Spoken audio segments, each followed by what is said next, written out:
Okay, so you're in high school and you're putting out these projects on your own, but it's not bringing any money in or anything of that sort. No, at that time in high school, it wasn't even about money. At that time in high school, when we're making music, it's really about, does the crew feel it? Is it making a statement across our region in Orange County, with the cats up in Huntington Beach, Santa Barbara, I mean, Santa Ana, Anaheim? Are they feeling what we're doing? And before I graduated high school, of course, within high school, we had music that was resonating. And at University of California at Irvine, at UCI, they had a radio station, um, where there was a hip hop show put together by DJ Cheap Shot, and they would play our music straight off of the cassettes. They would play our music on their show, which was pretty awesome for us. And then I think the Beat Junkies also had a show in Orange County, and eventually they got some of our music and were playing on their shows as well. So all of that at a high school age, um, it all was very affirming, but it was definitely not about money. We weren't even thinking about money, other than like when we pressed up the cassettes, there's this event that's called the B-Boy Summit, and that happens annually. And the year that we pressed up our cassettes, it was happening in San Diego. So we went down and we were able to sell out of 500 cassettes. So, you know, that again was very affirming, that what we're doing is, people are feeling it, you know? Well, you graduate high school and you end up going to USC. Hmm. So at that point, did you feel like, should I go to college or should I pursue music full time? Was there a discussion, or was it like, okay, the music is cool, but it's really just a hobby. I need to go get a real career? So for me, music was always a hobby. It was always the pastime. I didn't spend a lot of time doing video games. I didn't spend a lot of time playing ball. I, I just was doing music in almost every spare moment that I had.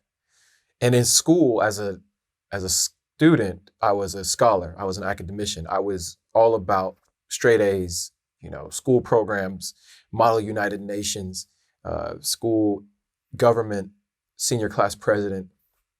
These things were important to me. Of course, my parents really, really wanted me to succeed in school. Education is key for them. So there was no chance that music was a career choice. It was certainly a hobby. When I went to USC, it continued to be a hobby. It was what I did on the side. And I never really let it get in the way of my academics, especially because of how well I did in high school. I was able to get a full tuition scholarship to USC, an academic scholarship. And in order to keep that full tuition scholarship, you got to keep your grades up. So there was no way I was going to lose that scholarship. I got into Stanford, but they weren't offering the same amount of money. I got into UCLA, they weren't offering that money. So I wanted to be sure that, I didn't mess up the opportunity for free university. Oh, wow. So you turned down a Stanford admission. I turned down Stanford admission mainly because of the cost of college. I recognized, like, Yeah. my parents won't really be able to pay for this college without remortgaging the house. I certainly am not going to be able to pay college back very soon after I graduate, unless I go into a career field that's, going to yield that kind of income to pay back, but it's still going to take years to pay it back. And I felt like Stanford might be the master's degree play, or the doctorate play, where I could potentially get another scholarship and get it for free. And who knows? I may still go back and get a degree at Stanford one day. I don't know. Right now, this music thing's working out. Who knows? They might even give me an honorary degree so I can just come and teach music or something. Yeah, I went to UC Berkeley myself, but Stanford was always the dream school for me. It is a dream school, right? Like, I Yeah. visited the campus. I loved the campus. I really wanted to Oh be yeah. in Palo Alto. I wanted to, in that area. I wanted to visit my friends at Berkeley because I think they had a tremendous experience. I feel like I missed out not being on Berkeley campus during the time that they were as well. The Bay Area in general, it felt like the right place to be. But again, for me, I was thinking from an economic standpoint, like, let me just get this bachelor's degree. Let me do it in a way that I can not have this mounting debt that I have to pay afterwards. And also, not for nothing, USC was trying to come up. They were trying to be the Ivy League of the West, and I was believing the hype. So, and I don't think they've done bad over the years. Looking at what they've been able to accomplish.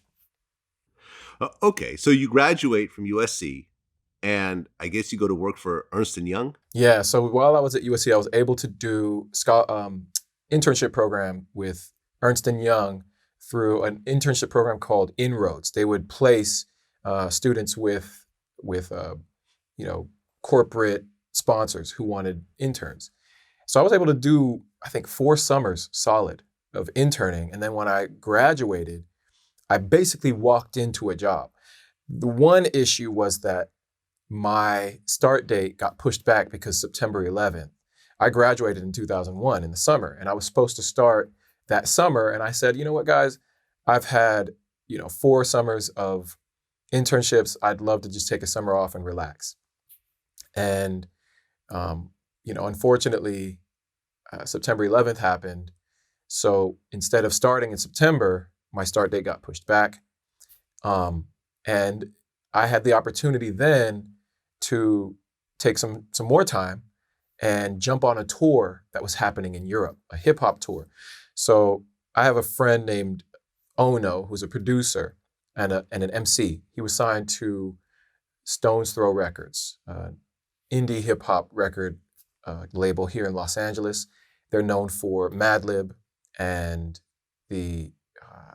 some of the J Dilla releases like Donuts. And I went on this tour headlined by what was supposed to be Madlib's his group Loot Pack, but Madlib didn't show up on the tour. He was working on his Blue Note project because he was sampling Blue Note tracks and making beats out of those.